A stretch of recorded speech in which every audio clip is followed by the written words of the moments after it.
Negeri ini menetapkan bahwa setiap individu di negeri ini memiliki kebebasan untuk memilih agama yang mereka peluk dan beribadah kepada agama kepercayaan yang mereka peluk itu secara bebas. Posisi agama dan kepercayaan yang ada di seluruh Indonesia dalam Pancasila itu memiliki posisi yang sama. Pertanyaannya kemudian, mengapa ada larangan pernikahan beda agama? Bukankah pernikahan itu adalah urusan pribadi, urusan private? Bukankah pernikahan itu yang merupakan urusan pribadi itu dilindungi oleh Undang-Undang Hak Asasi Manusia? Dan Indonesia memiliki Undang-Undang Hak Asasi Manusia yang menetapkan bahwa semua orang bebas untuk menikah, dalam arti kata, membangun rumah tangganya. Dan tidak ada campur tangan siapapun untuk itu. Dan kemudian juga bukan hanya persoalan setiap individu di negeri ini juga boleh menikah dengan siapa saja, artinya adalah sesuai dengan pilihan masing-masing, tetapi juga untuk usaha membangun rumah tangga itu dilindungi oleh hak asasi manusia. Tapi kemudian pertanyaan adalah bagaimana bisa kemudian institusi agama menetapkan bahwa atau setuju bahwa pernikahan itu harusnya adalah pernikahan yang seagama dan itu memakai tangan negara. Jadi bagaimana bisa agama-agama itu kemudian memasukkan nilai-nilai yang seperti diskriminatif menjadi nilai-nilai publik, yaitu dalam misalnya undang-undang perkawinan yang dikatakan melarang pernikahan beda agama. Undang-undang perkawinan ini kalau kita lihat itu tidak selaras dengan konstitusi negeri ini, yaitu Undang-Undang Dasar 1945 dan juga tidak selaras dengan Undang-Undang Hak Asasi Manusia yang harusnya menjadi turunan daripada undang-undang perkawinan itu. Tapi kemudian kita bisa paham juga mengapa agama-agama masih ada. Memang tidak semua, memang masih ada agama-agama yang setuju bahwa pernikahan itu harus satu agama atau mungkin memiliki agama yang sama. Jadi mereka menolak pernikahan beda agama. Kalau kita melihat bahwa berdasarkan konstitusi negeri ini, setiap individu bebas memilih agamanya, kemudian juga Undang-Undang Hak Asasi Manusia, bahwa setiap individu juga bebas untuk membangun rumah tangganya dengan siapapun yang mereka pilih ya. Bahkan bukan hanya itu, bebas untuk mendapatkan kesejahteraan, bebas juga mendapatkan perlindungan, kesehatan, pendidikan, dan lain-lain. Ya termasuk dalamnya adalah kebebasan untuk memilih ya kepercayaan yang mereka ingin pilih atau setiap individu akan pilih. Tapi kemudian menariknya adalah ada dua legitimasi di negeri ini. Ada dua pengesahan di negeri ini untuk sebuah pernikahan. Yang pertama adalah kita melihat adanya agama. Kemudian agama ini dianggap pengesahan seseorang itu menikah begitu. Tapi lucunya ketika orang itu datang ke catatan sipil, itu disahkan lagi begitu. Jadi orang yang menikah secara agama harus juga dicatat catatan sipil seperti itu.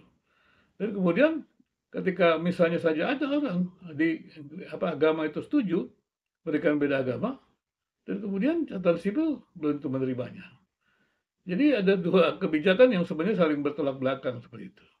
Dan kemudian juga kita bisa lihat di daerah-daerah misalnya tentang kepercayaan ataupun juga dengan adat. Mereka tidak menikah di rumah ibadah di gereja, tapi mereka menikah secara adat. Dan ketika mereka menikah secara adat, kemudian hal itu sudah diakui oleh masyarakat, tetapi catatan sipil tidak mengakuinya, dalam arti kata tidak mencatatnya, karena pengesahan dari gereja. Kemudian juga yang menjadi pertanyaan adalah mengapa gereja ikut-ikutan, ataupun kalau dalam istilah gereja atau agama ikut-ikutan untuk mensahkan sebuah pernikahan.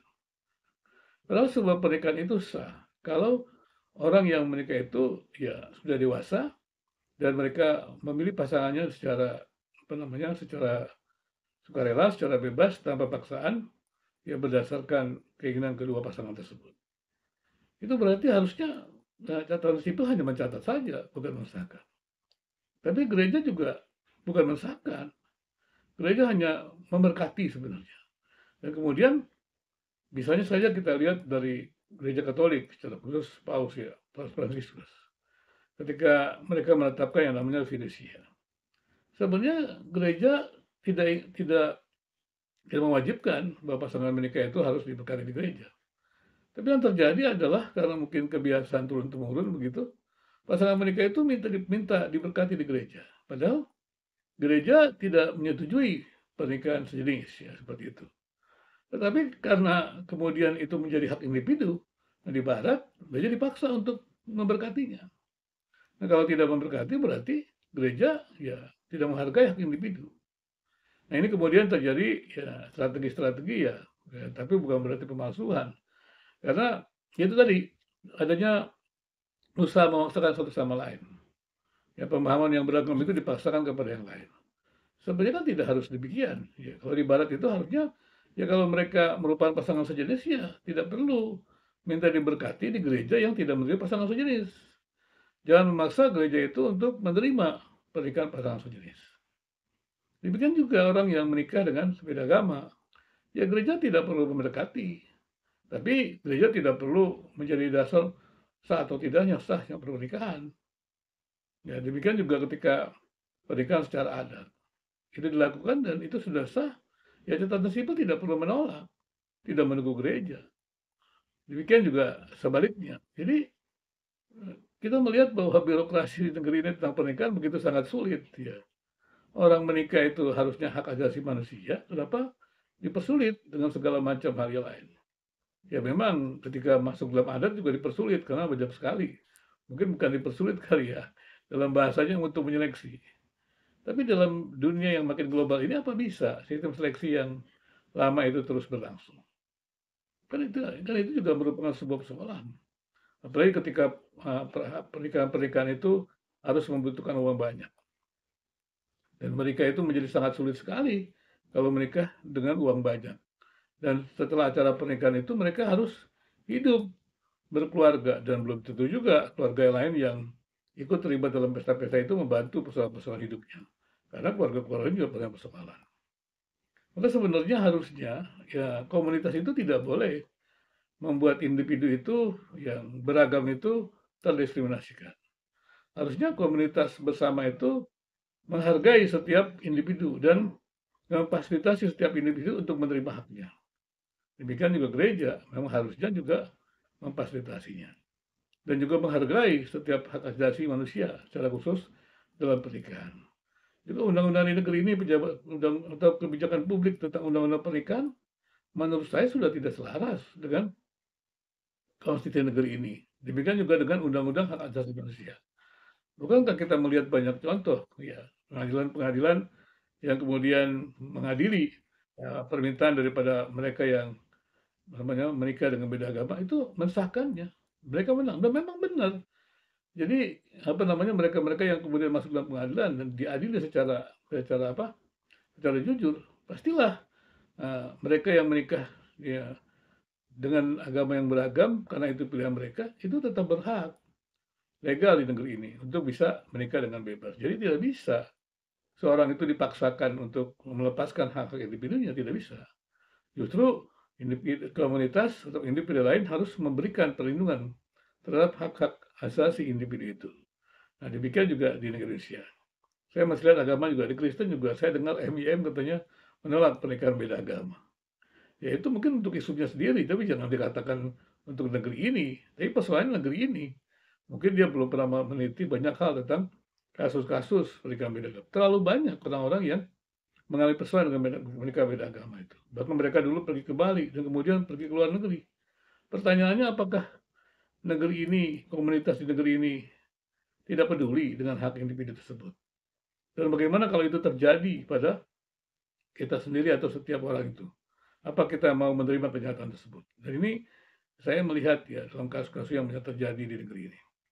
Harusnya memang undang-undang perkawinan itu yang melarang pernikahan beda agama itu harus direvisi.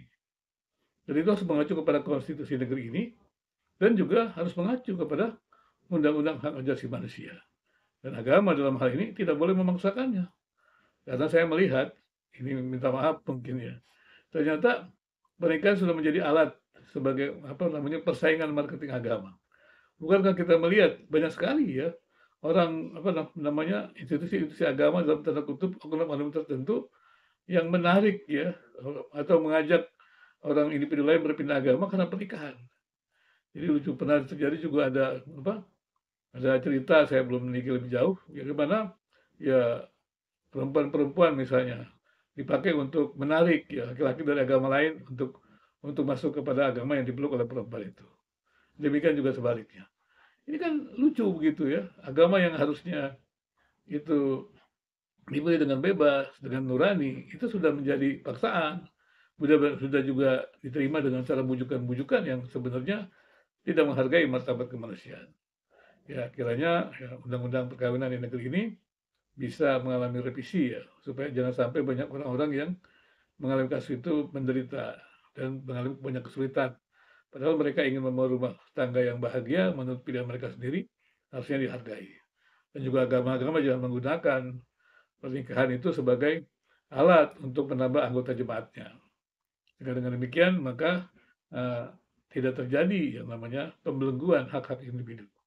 Kalaupun agama-agama membesarkan agamanya dengan cara apa namanya marketing agama dengan menggunakan pernikahan, tentu saja kesetiaan oknum individu terhadap agama itu akan sangat minim sekali. Jadi sekali lagi, selamat kita terus memperjuangkan hak asasi manusia, selamat kita terus hidup dalam iman, dan kemudian selamat kita hidup untuk hidup di dalam negara Pancasila yang memposisikan agama-agama itu berbeda.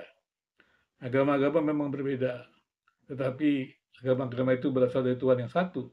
Kenapa? Karena pencipta dunia ini satu, tidak ada yang lain. Kalau pencipta dunia ini banyak, kan dunia ini akan terpecah. Tapi karena kita bisa berada dalam dunia yang satu, berarti pencipta dunia ini adalah satu. Mengapa kita tidak bisa hidup dalam persatuan dan kesatuan bersama?